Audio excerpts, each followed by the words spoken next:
Dans la paracha de la semaine, il y a écrit dans la Torah, hein, Lo tisna et taïcha bilvavecha. Tu n'haïras pas ton frère dans ton cœur. Alors, vous savez, on est dans la période entre Pessah et la Gabaomer, période de deuil. On a l'habitude de ne pas se couper les cheveux, de ne pas écouter la musique. La raison, elle est connue, à cause de la mort des 24 000 élèves de Rabbi Akiva, Shelon Nagu Kavod Zebazé. Donc le véritable problème, disent les Chachamim, ça a été le respect mutuel, Adam la Chavero, l'homme avec son prochain, le respect de l'autre. Et la Torah, Parashat Kedoshim, nous dit Lo tisna et taïcha bilvavecha, tu n'haïras pas ton frère dans ton cœur. Il y a une histoire, une vraie histoire, qui s'est passée il y a 300 ans. C'est à l'époque de l'empereur Léopold, qui était empereur de l'Autriche-Hongrie, de l'empire austro-hongrois. Et comme tous les empereurs, vous savez, ils avaient toujours un conseiller juif. Et lui-même avait un conseiller juif qui s'appelait Shimon Oteineim.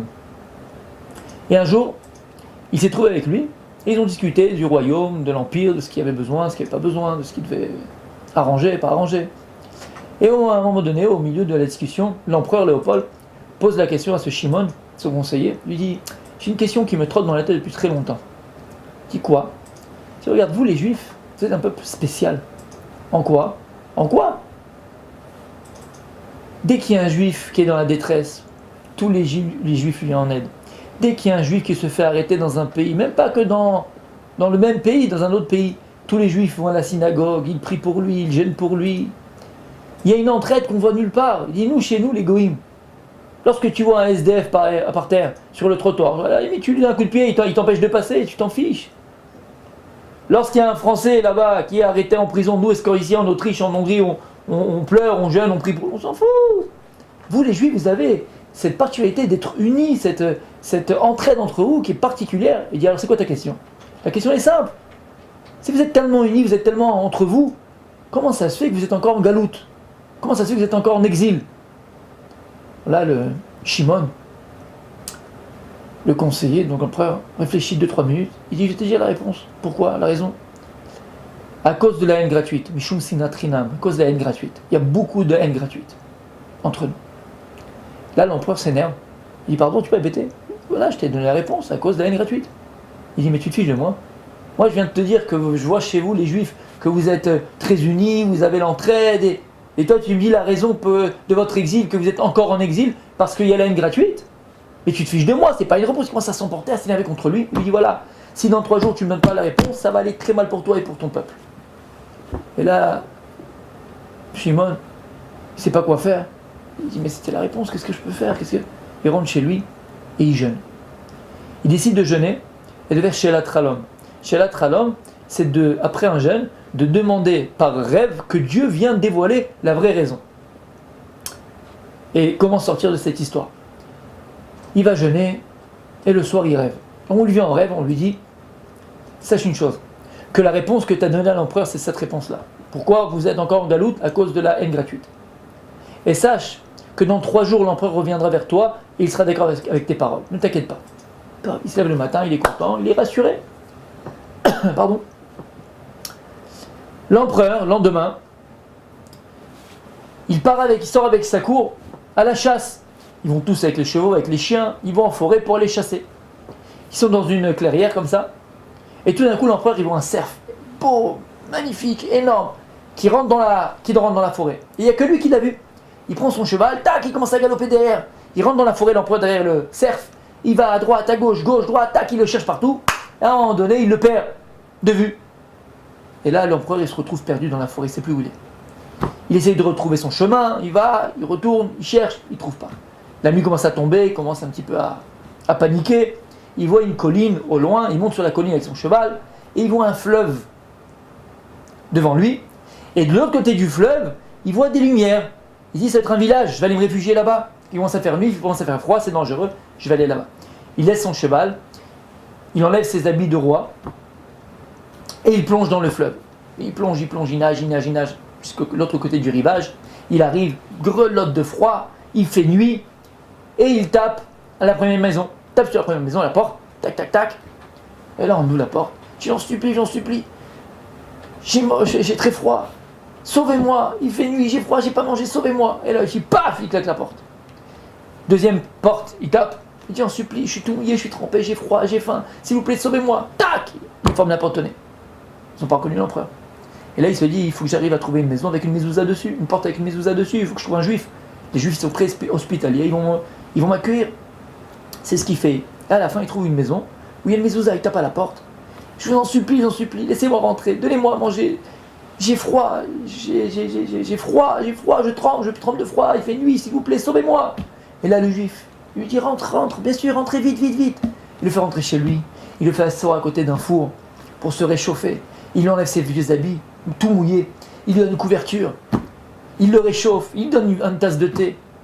Une fois qu'il est un peu réchauffé, il lui amène une soupe, il lui donne à manger. Là, sa femme était là, de ce juif. Il dit, chérie, mais tu vous la portes à n'importe qui.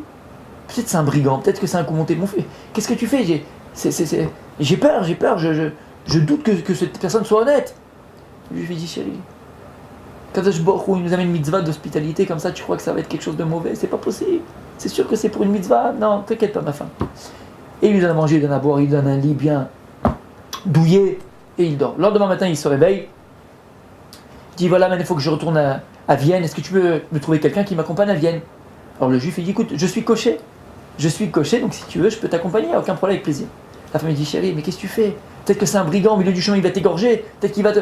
Ne va pas, c'est dangereux. Il dit, chérie, quand il me donne la possibilité de faire des mitzvot, et toi, tu veux pas que je fasse des mitzvot? Et il va dans la calèche, et il commence à partir à Vienne. Vous savez, à l'époque, il était interdit à un juif de traverser le quartier chrétien. Il vivait dans des ghettos, et si on l'attrapait là-bas, tout le monde pouvait le tuer sur place.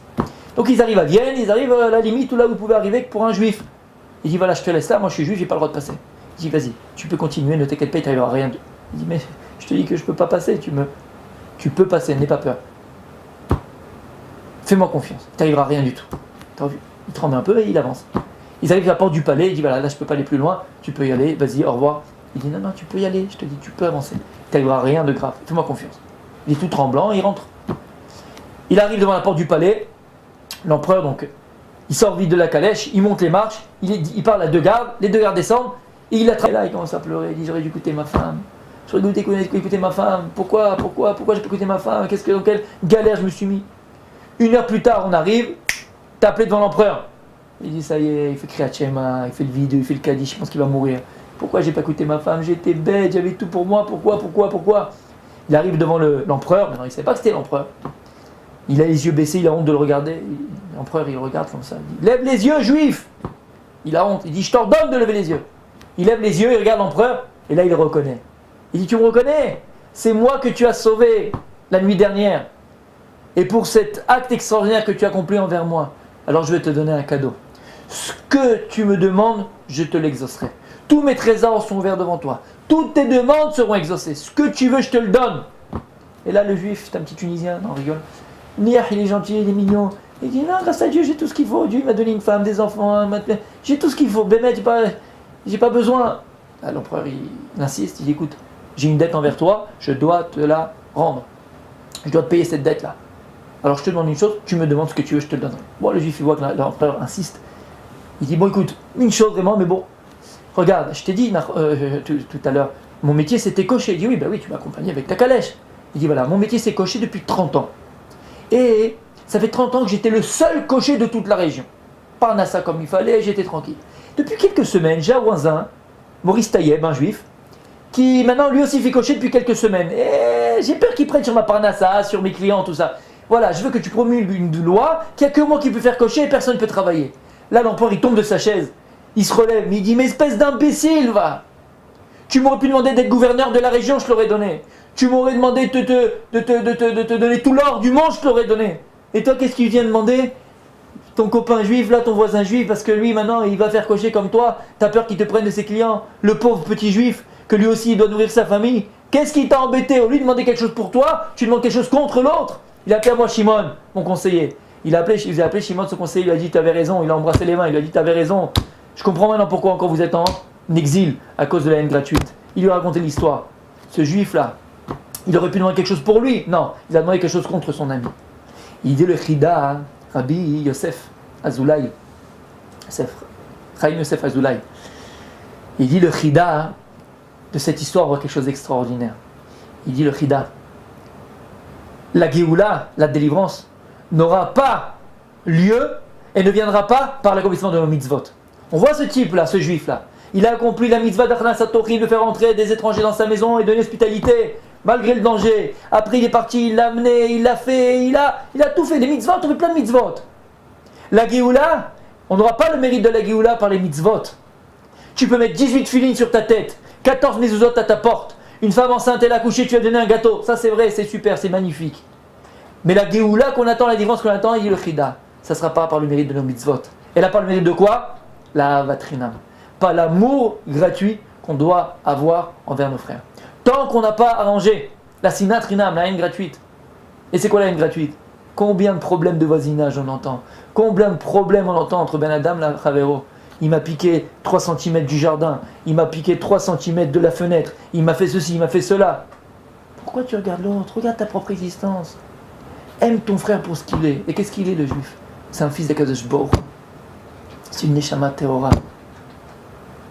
La Géoula Atida, la délivrance finale, ne pourra avoir lieu que lorsqu'on aura réparé la haine gratuite. Et qu'on arrivera à aimer chaque juif pour ce qu'il est.